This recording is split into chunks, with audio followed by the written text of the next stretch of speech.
Buongiorno a tutti, di nuovo un piacere essere qui.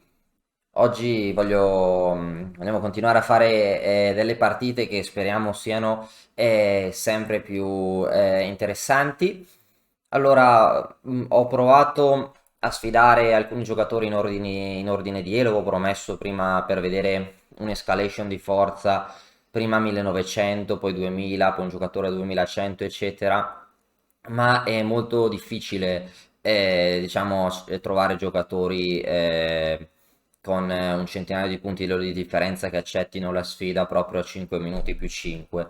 Quindi ho scelto di lasciare tutto nelle mani del destino. Sfiderò un avversario casuale, ovvero Elo meno infinito barra più infinito a 5 più 5, che è una delle poche cadenze che mi lascia tempo di spiegare e vediamo che accetterà la sfida. Potrebbe essere un giocatore, diciamo, agli inizi, come potrebbe essere Nakamura o Carlsen, speriamo, ma sicuramente avranno di meglio da fare che giocare. Proviamo a vedere, lanciamo la sfida contro chiunque e vediamo chi accetterà. La sorte deciderà il livello di questo scontro. Ora nessuno sta ancora giocando. Di nuovo vediamo tra i milioni di utenti di chess.com, vediamo chi accetterà questa sfida. Ok, accettato un giocatore dell'Unione Europea defrauded con 2005 e ha annullato la sfida. No, non si può. Defrauded ci ha defraudato, ci ha privato della partita. No, era un giocatore interessante, 2500 punti elo. Proviamo a vedere chi accetta adesso. Ok, siamo in attesa. 5 più 5. Vediamo, ok. Giocatore con 1400 punti elo. Va bene. Già giocato i 4. Ok, non possiamo tirarci indietro. Proviamo a giocare la difesa Karo Khan. La difesa Karo Khan è una difesa di cui non sono molto esperto, non la conosco molto. Ecco, adesso abbiamo giocato, questa è una struttura Karsblad a colori invertiti, ovvero di solito questa struttura si gioca in altre posizioni del gambetto di donna. Ora ci ho giocato C4. A questo punto dopo C4, ok, potremmo giocare in vari modi. Cavallo F6 è una mossa che non deve essere cattiva. Sviluppare i pezzi va sempre bene. È molto probabile che si generi una posizione con il pedone isolato. Ora cavallo C3 dovrebbe essere la mossa principale. Abbiamo trasposto in un attacco Panov. Questa apertura si chiama appunto attacco Panov, è una delle aperture più aggressive che ci siano, che ovviamente non conosco molto, non giocando la Caro Khan, però vediamo un po' cosa giocherà il nostro avversario. Allora, cavallo C3 è la mossa che mi aspetta. Allora, qua c'è il rischio che lui rimanga con un pedone isolato, ovvero c'è il rischio che si cambino i pedoni D e C e questo pedone, un pedone isolato, un pedone che... Ok, cavallo C3. Allora, le mie reminiscenze mi dicono che alfiere G4 è una delle varianti principali, ma c'è tantissima teoria, c'è così tanta teoria che ovviamente non mi ricordo, non conosco, non giocando questa variante, quindi vorrei giocare qualcosa di più solido, vorrei giocare qualcosa come forse E6, come G6, D per C4 anche potrebbe essere, anche se D per C4 sarebbe una perdita di tempo e lo faremmo giocare appunto con un pedone isolato. Diciamo che non sapendo molto di questa variante mi sento di giocare G6, perché spero di sorprenderlo anche, spero di sorprendere un po' il rivale che non sappia bene come replicare contro questa mossa, anche se poi probabilmente G6 non sarà granché, suppongo che alfiere G5. Questo diciamo che l'idea è farlo uscire di teoria. Poi cavallo per D5, donna per D5 non mi piace, penso, se non mi sbaglio, la mossa più forte che aveva prima era donna B3 per creare pressione, se catturo giocare B per C3. Adesso non sono sicuro che non sia buona, però dopo donna per D5 ha un pedone isolato e sta cambiando dei pezzi leggeri. Cambiare i pezzi leggeri quando si ha un pedone isolato significa appunto che perdere possibilità di creare iniziativa e che il pedone potrebbe risultare debole nel lungo termine. L'alfiere lo sta attaccando. Questa è una debolezza di lungo termine. Io basta che metto i pezzi pesanti, l'attacco e questo pedone dovrebbe soffrire.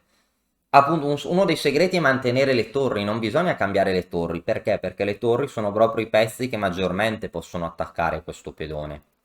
Adesso vediamo che cosa ci giocherà.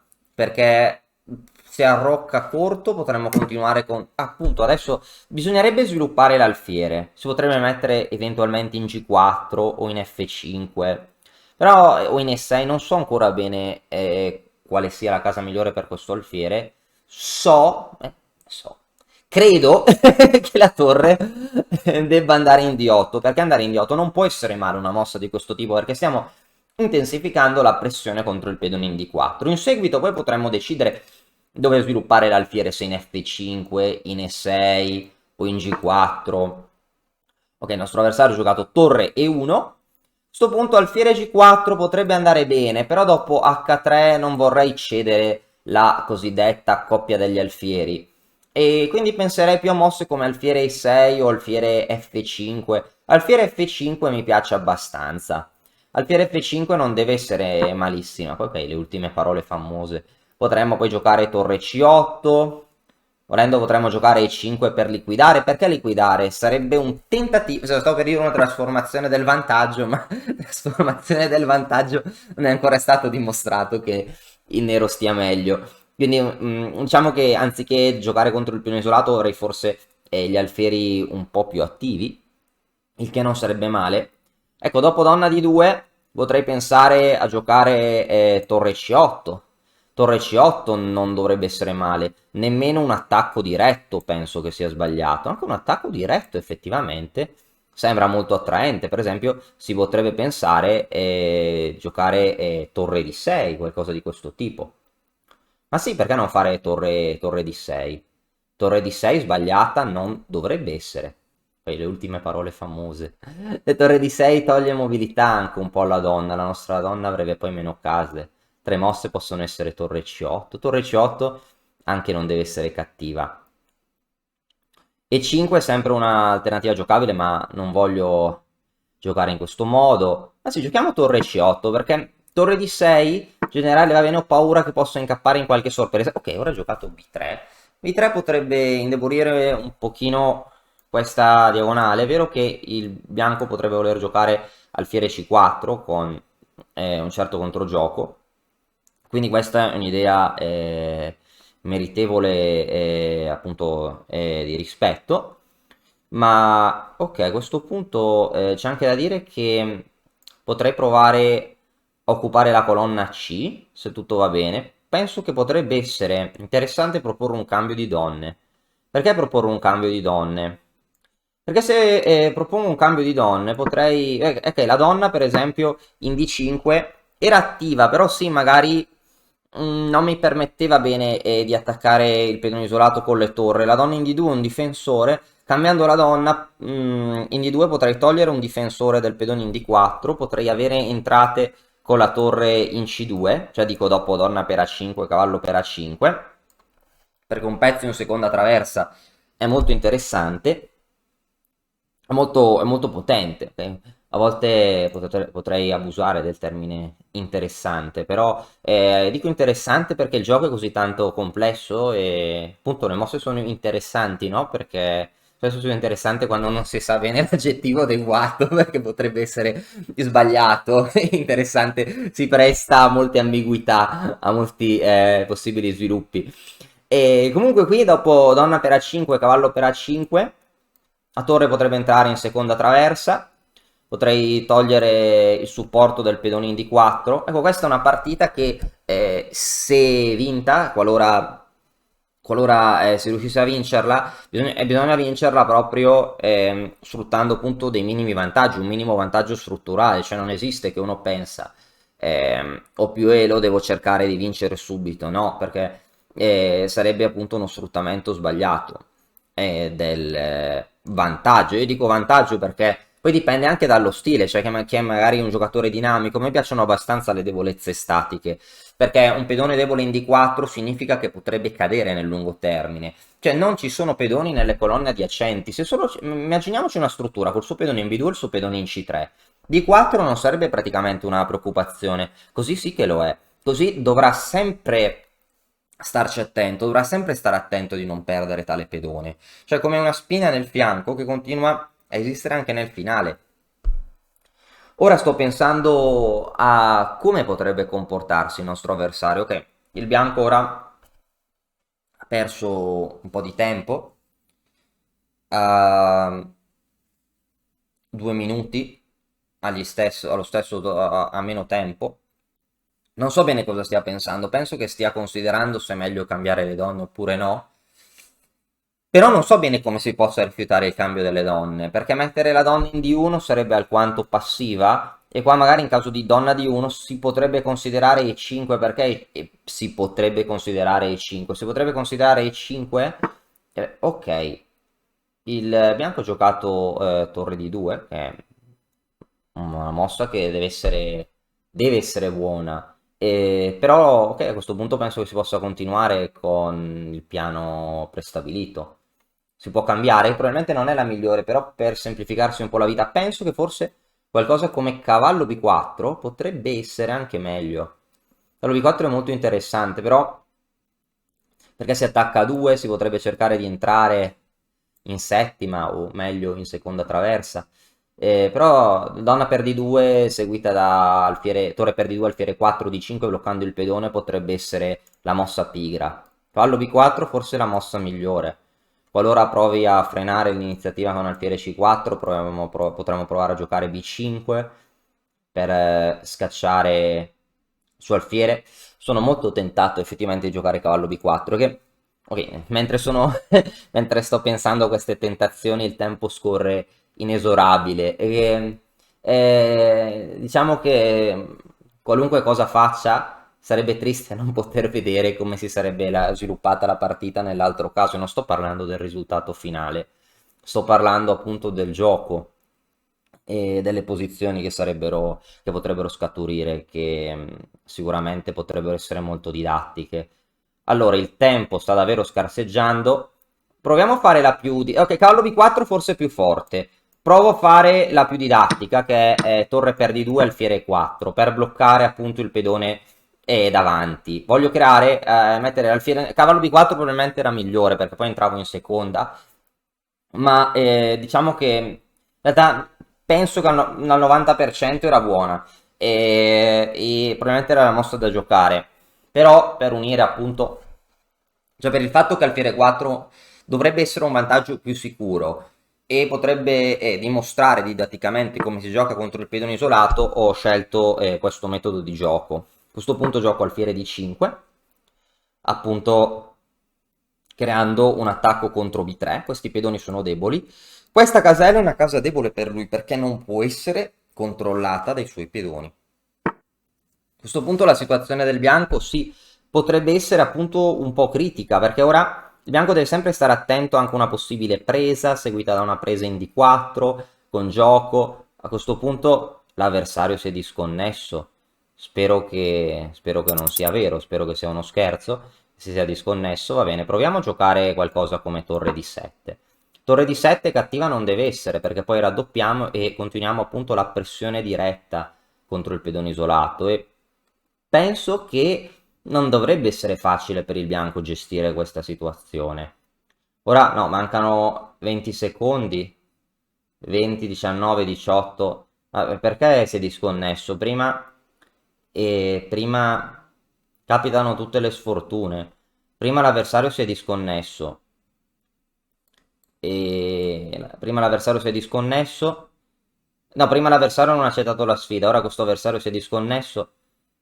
E sono davvero triste, però non si è potuta terminare questa partita e per compensare potremmo fare un po' d'analisi.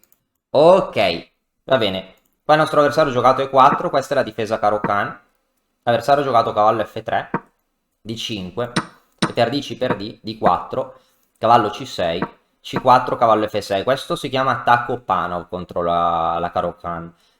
Dopo cavallo C3, adesso mi sembra appunto, come dicevo, che ecco qua adesso il motore di chess.com nell'analisi, che non deve essere molto forte, cioè diciamo che non ho accesso al libro di aperture, però mi sembra di ricordare il computer dice più 0,23, ma in apertura non bisogna fidarsi di ciò che dicono i motori. Io penso che alfiere G4 sia la mossa migliore, c'era una variante pazzesca che continuava con C per D5, cavallo per D5, donna B3, alfiere per F3, G per F3, e ora il bianco ha la struttura distrutta, ma ci sono problemi contro D5 e B7. Qua per qualche ragione, di cui non mi ricordo, bisogna continuare con E6. Il bianco cattura in B7, il nero cattura in D4, il bianco giocava alfiere B5 scacco, il nero catturava e qua per qualche ragione che di nuovo non ricordo, si giocava donna C7, donna C6 scacco. E sto facendo le mosse una per una, non ho il libro di apertura, ma facendolo una per una un po' mi ricordo dei vecchi ricordi. Qua il nero gioca Re 7, bianco mi sembra che catturi in D5, sì, si giocava una posizione incasinatissima, dove il bianco ha i pedoni doppiati, il nero ha il re al centro, il bianco ha una maggioranza sull'ala di donna, e mi sembra che era molto doppio taglio questo finale. Forse il bianco dovrebbe stare un po' meglio e Bobby Fischer, uno dei miei giocatori preferiti, mi sembra che abbia vinto una partita che c'è nel suo fantastico libro 60 partite da ricordare, ma non volevo giocare questa cosa e ho giocato, visto che non conosco la Caro-Kann, ho giocato G6 perché volevo un po' farlo uscire di teoria, anche se chess.com mi sta dicendo che è una mossa da libro, sì, deve essere da libro. Qua, se non sbaglio, la mossa migliore dovrebbe essere questa e donna B3, non vorrei dire una sciocchezza. Penso che sia la mossa migliore. Alfiere C4 non deve essere così buona perché c'è cavallo B6 contrattaccando l'alfiere. In caso di donna B3, ok, se sposto il cavallo, il bianco acquisisce un grande vantaggio di spazio con D5, guadagnando un altro tempo. Se catturo in C3, il bianco ha la mossa intermedia alfiere C4 che è forte, che minaccia un attacco da matto e prende su E6, riprende in C3 dopo, e ora ho le caselle nere un po' indebolite, non è chiaro perché ho giocato sia E6 sia G6 per dare spazio a questo alfiere. Questa era la variante più forte che dovrebbe dare un leggero vantaggio del bianco, però speravo che essendo una linea minore lui non se la ricordasse. E sì, diciamo che ricordarsi la teoria in queste partite lampo è molto difficile perché poi diciamo che durante un torneo ufficiale uno si ripassa le sue analisi, studia bene cosa gioca l'avversario e si prepara, si ripassa le sue analisi. Qua ho deciso di giocare la Caro-Kann adesso, un'apertura che non gioco, quindi so solo qualche rudimento.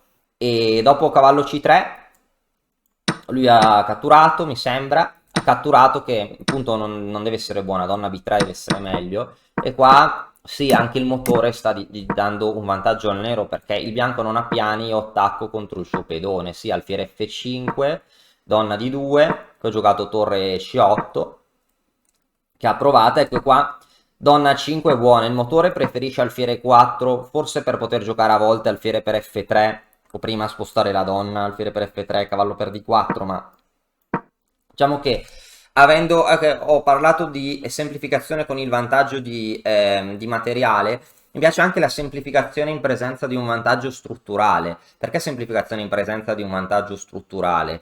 Perché anche se magari in termini da computer, che poi è una cosa che non si può sapere, una cosa che stiamo verificando adesso, il computer non apprezza molto donna 5, diminuisce il carico di lavoro, cioè la sua debolezza continua a esistere in D4 e cambiando pezzi, meno le torri, sarà sempre più evidente.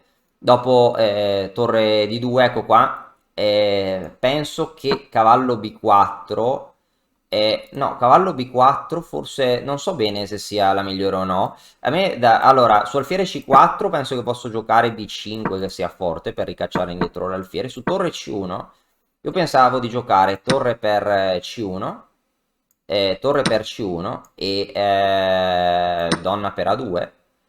E qua dopo donna per B4, donna per E2, Donna per E7, qua ho la coppia degli alfieri, però sembra che il bianco sta attaccando la torre, sta attaccando B7, il bianco ha moltissima iniziativa, addirittura secondo il motore di chess.com il bianco sta vincendo, quindi sembra che l'istinto mi abbia fatto azzeccare la mossa giusta. Io pensavo cavallo B4 fosse migliore sinceramente, però molte volte gioco delle mosse accademiche, perché una mossa così non può essere cattiva, sto seguendo tutti i principi generali. Seguire mosse accademiche, anche se magari sono subottimali, mantengono, anche se non è sempre la migliore, questo è un vantaggio scomodo. Ecco qua ho raddoppiato le torri, questa posizione deve essere difficile, non so se forse avrei potuto catturare e dopo la cattura catturo in D4, qui mi dava fastidio che prende in B7, ma dovrà avere iniziativa contro i suoi pedoni. Il